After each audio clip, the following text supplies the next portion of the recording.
এই হাতে যে আপনাদের ব্যথাটা আছে না, ব্যথাটাকে আজকেই কমিয়ে দেওয়ার চেষ্টা করছি। এটাকে আপনার এই যে ক্লক, এটাকে পরে করছি, এটা clock, anti clock, anti clock করছি পুরো। এই ব্যায়ামটা আপনার অন্তত দিনে 2 বার করতেই হবে। এই ক্লক, অ্যান্টি ক্লক, আবার এক্সটেনশন।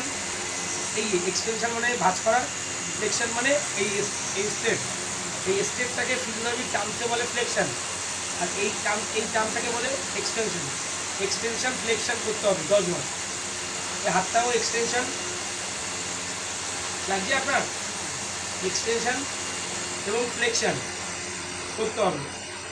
আপনার পায়ে ব্যথা আছে, এই পায়ে পাটাকে ক্লক এবং অ্যান্টি ক্লক পুরো করতে হবে। আমার হাতে জোর দিন, এদিকে জোর দিন। এবার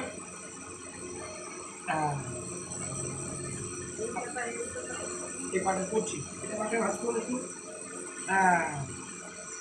আবার করুন, এটাকে করুন, পায়ে জোর দিন, জোর দিন, এদিকে জোর দিন, দিন পেছন দিয়ে জোর দিন।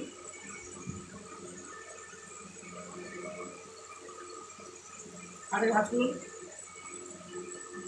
আর একটু ভাজবে, এটা একটু ভাঁজ করুন, এই পাটা ভাঁজ করুন, কোমরটা উঁচু করুন, হাতটা দুই সাইডে রাখুন, কোমরটা উঁচু করুন। ওয়ান ওয়ান উঁচু করেছেন, উঁচু করেছেন। 1 2 3 4 5 6 7 8 9 10। আস্তে করে নামান। এই যে হিপ জয়েন্টটা আছে না, হিপ জয়েন্টটা, এই হিপ জয়েন্টটার আপনার ওজন, আপনার যেহেতু এখন উইক আছে, দুর্বল আছে, আপনার এই হিপে, কোমরে হিপ জয়েন্টটা যদি আপনার জোর যদি স্ট্রেন্থ করতে যান, তাহলে আপনার এই এক্সারসাইজটা মাস্ট করতে হবে। করতেই হবে, অন্তত দিনে অন্তত আপনার 10 বার করতে হবে, 10 বার করুন। আর করুন, 1 2 3 4 5 6 7 8 9 10। নামান, পাটাকে এম করুন।